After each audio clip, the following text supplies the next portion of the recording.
Hi, my name is Madonna Badger, and I am here to tell you my story. My story has a lot to do with resilience, and so since the topic today is resilience, it made sense that I would tell you my story. My story is about love and loss. It's about choosing love over bitterness. It's about dealing with despair and being a fighter, being a survivor.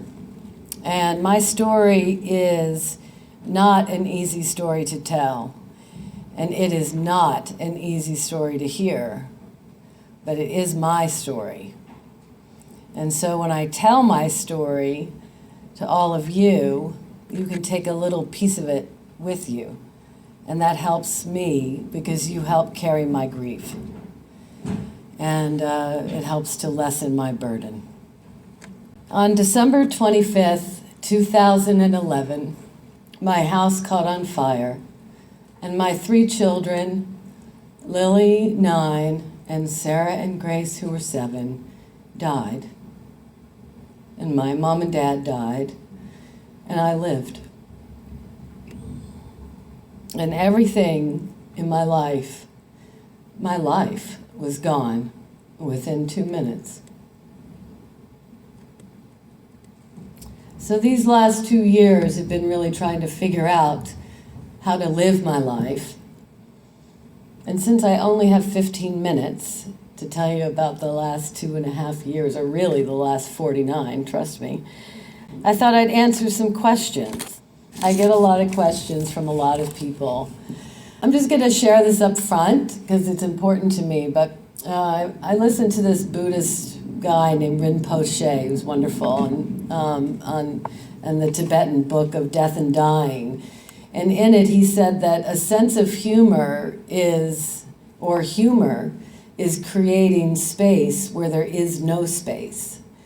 And for me, there's very little space, but that humor has really been a huge part of trying to see the lighter side of things. So if I may make a lot of silly jokes, so just be prepared for that.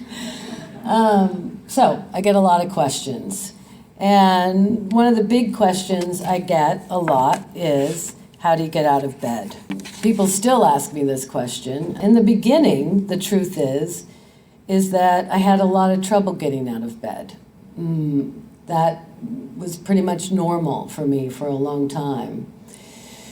And, but I think the best way is for me to show you what it looked like in that first year or so. And can even look a little bit like that looked a little bit like that last December. But essentially, okay, so I'm asleep, and I wake up. And I wake up, and I remember that my children are gone, and that my parents are gone, and that everything is gone. And then I go, and I'm in the fire, and I'm trying to think, okay, what should I have done? Why didn't I do that? Why didn't I do this? Why? I could have done that. Why didn't I do that? Why didn't I do that? Why did I buy that house? Why did I do this? Okay, I gotta get up. I gotta get up. I gotta get up. I gotta get up. I gotta get up. And I stand up because I cannot think my way out of that. I can only act my way out. And so I get up and I take a shower. And some days I go right back to bed. And some days I wake up and I take a shower and I have a cup of coffee and then I go back to bed. And some days I wake up and I have a cup of coffee and I go to work. And so lately, in the past year, I've been going to work. And for me, there's a lot of dignity in work. And there's a lot of dignity in doing my job well. And there's a lot of honor in that. And I know that my children would want me to find that purpose and that reason. And so I do that. I want to tell you a story about getting out of bed. And this story it came about 9 months after the fire. And it was Lily's birthday.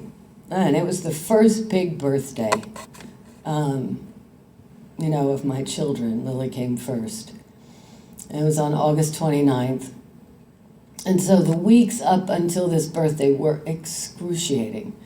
And I couldn't sleep, and I couldn't eat, and I didn't want to go to therapy, and I didn't want to go to acupuncture, and I just didn't want to move. I was so scared. I was so scared and so terrified.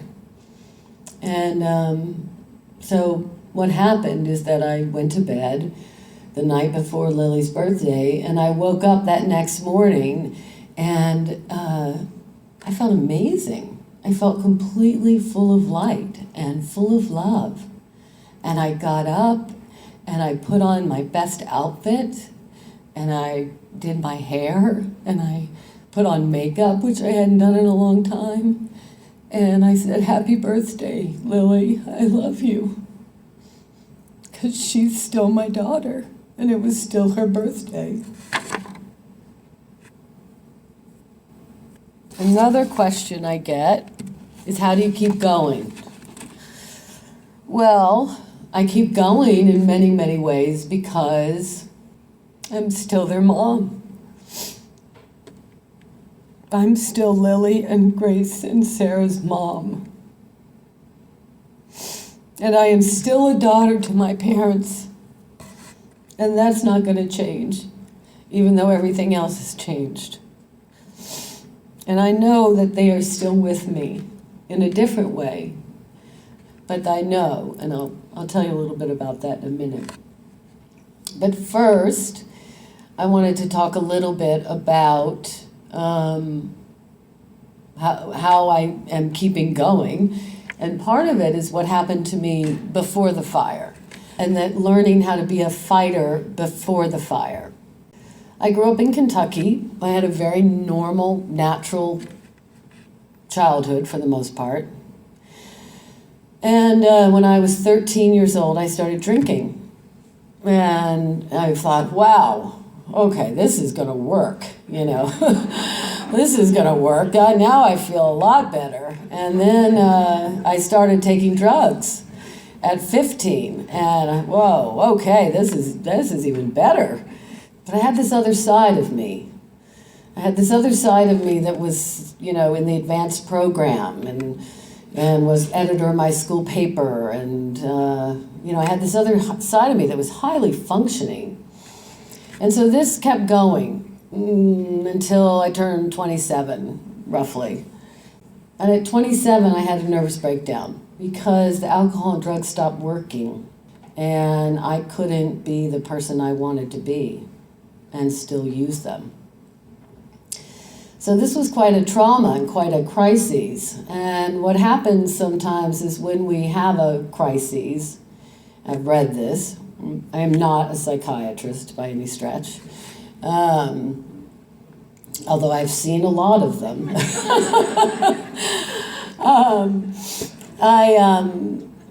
I had this trauma of this sort of mental breakthrough. And what happened is that I also had a memory.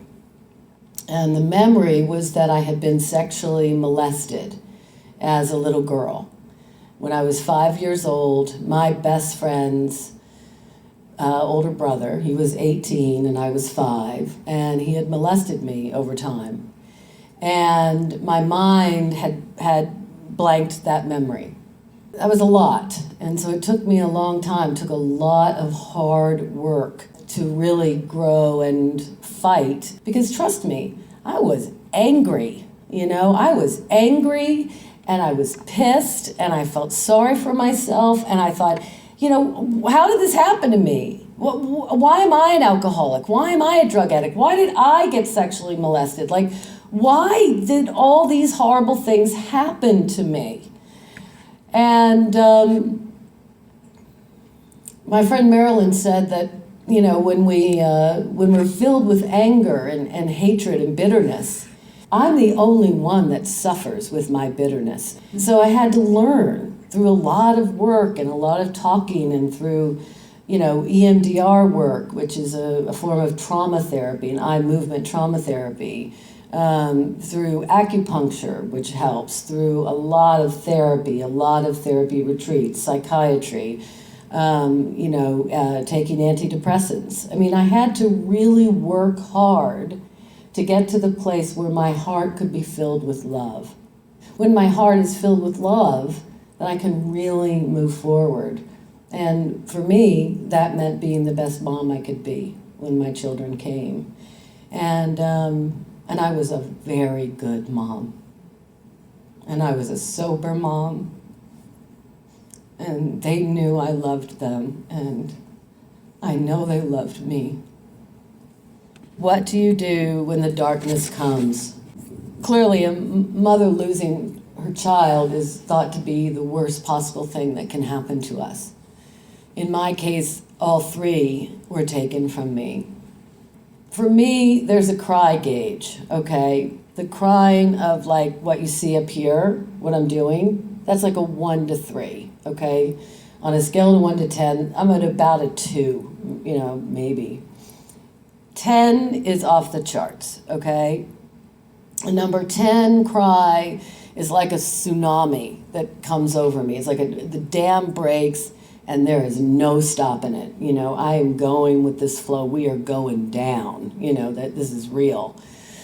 And this happened to me at one point. I'm going to tell you a story. And I was in Little Rock, Arkansas with my dear friend Kate, who took me in. And I was in front of a mirror. It was the first time I'd ever really seen myself cry like that. And I looked in the mirror and I could see the pain and the anguish on my face. And the tears in a level 10 cry feel like blood is flowing out of my eyes. It is the most searing, excruciating pain.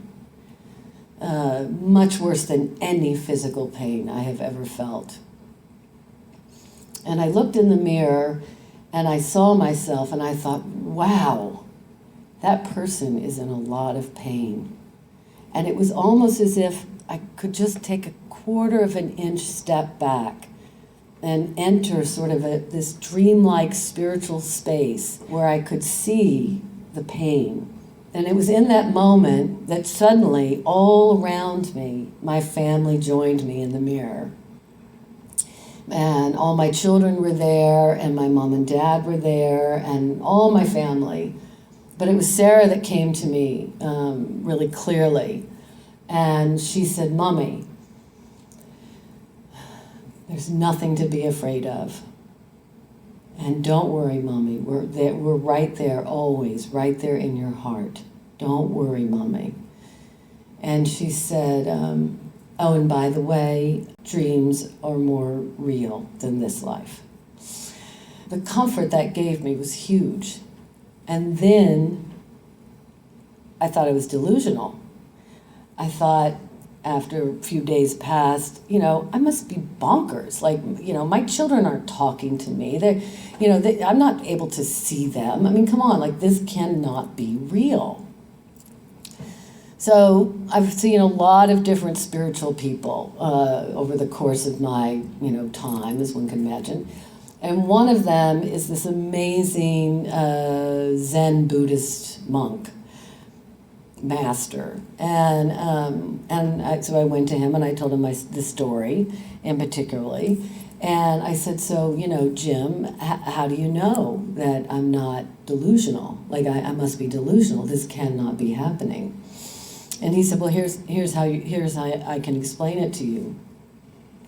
If I give you a glass of water and you drink that water, and you will instantly know when you drink that water if it's warm or if it's cold. That is exactly how you know that what you saw and what you felt was real, because that is your truth." And that gives me so much comfort. So much comfort. And so I accept that truth today. So what do I do when the darkness comes? I try to look for the gems. That's the best I can do. And I am not perfect at this, okay? you know, you're getting higher self Madonna here, okay? Trust me. I'm trying to tell you the stuff that is right up here.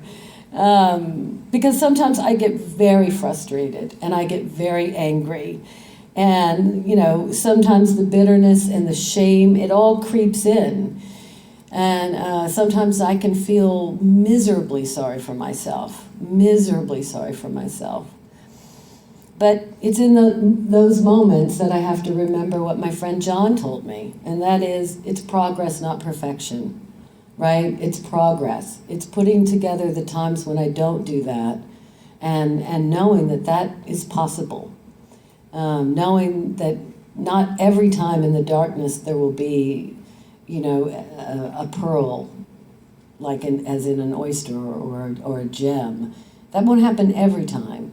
But I do try to look for them. How have you changed? Well, of course, everything has changed, and nothing has changed. I'm still their mom. But everything has changed. And after the fire, nobody really knew what to do with me. I didn't have any immediate family. I had no home. I had no clothes. I had no furniture. I had no place to go. I had no family. And, everyone just assumed that I had been struck mentally ill. I had a nervous breakdown. I knew what mentally ill looked like. I wasn't mentally ill. But, regardless, I would go into these, different hospitals, and, people would be getting electroshock therapy next to me, and the doctors would come in and sit down and talk to me, and then they would start to cry, and the nurses would cry, and I was like, what's going on here? And so finally I made it to the 4th hospital, and that was in Little Rock, Arkansas. It was called the Psychiatric Research Institute, and I lived with my old college roommate Kate Askew and her husband Jess, and I stayed in their older daughter's room, who had long since gone. And my hair was falling out, and I was gray. I was literally gray, and I couldn't talk really, and I couldn't smile. I couldn't do anything, and slowly I got better. And the doctor at the PRI said to me, "You're not crazy. You're just sad. You're just incredibly sad." And he said, "Let me explain to you what has happened. The nerve endings between a mother and a daughter are incredibly strong. There are these giant nerves, these energy forces that connect us one to the other, one to the other, one to the other. And then in my case, when the fire came, those nerve endings were completely slashed, and I was left completely raw. I also had the nerve endings between me and my mom and dad, and those are different types of nerve endings, from an adult child to an adult parent, that those nerve endings had also been slashed. And that basically, little by little, slowly by little, a little thin layer of skin would grow over those nerve endings. And over time, if I didn't numb myself with alcohol and with drugs and with bitterness and with hate, and obviously they helped me with that, then I would be able to love again. And love a little more, and love a little more. And so in Little Rock, Arkansas, a community literally rose around me. And the love that I got was so unbelievable. And they carried me. They literally carried me. Which leads me to my next and last question. How do you find peace? So I have to tell you another story that happened before the fire. And this story helped really teach me that peace is not an end game. That peace is something that you get along the way to wherever you're going. It isn't some magic key that someone will hand you, which I thought it was.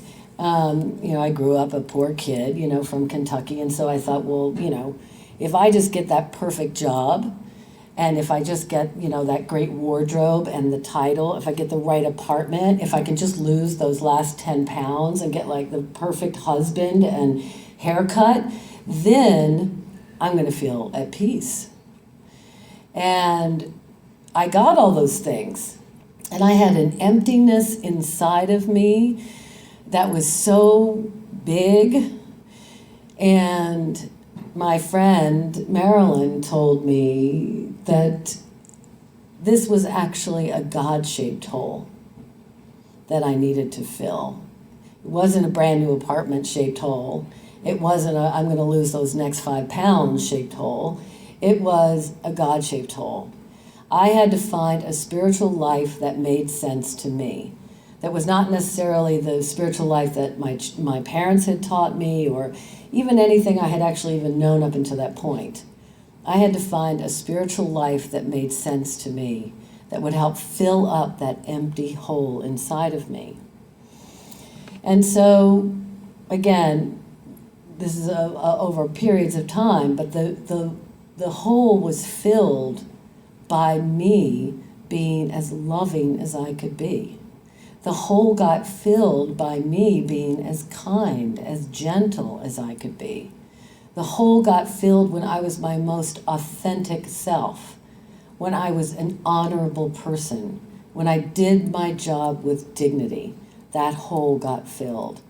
My spirituality came when I chose to forgive you rather than to be forgiven. If I fill my heart with bitterness for what happened, hatred, if I curse, the heavens, if I'm angry, which happens, but when I'm there feeling so sorry for myself, I can't feel my children. I can't feel their love. I can't feel your love. That becomes a choice. It becomes a choice to not be the victim. It becomes a choice to be a fighter. It becomes a choice to really want to stand up and tell my story to you. It becomes a choice for me to really want to find a purpose. After the fire, and I'm going to end with this, I felt like I had been blown to bits, literally blown to pieces. And even the early mental institutions, I would get a little piece of me from something there. And I would go over here and I'd find another little piece of me. And you would write me an email and love on me, and I'd get another piece. Or Linda would give me love, or Jim would give me love, or so Clark, or all the people that are here, Mark, I can't say all your names, but you'd all give me love. And I would get little pieces of me put back together again. And so my friend Kate said, well, what if we're all pieces of God? What if we all carry in us this idea of pieces of God? And what if we are all just a part of a great big puzzle? And I believe that. I believe that love is the most powerful force and the most powerful energy in the entire world. The love that I feel for my children and that they feel for me is the most powerful force I've ever known. And I think it's this connection that I have with them that allows me to also connect with all of you, and hopefully you with me. So, thank you.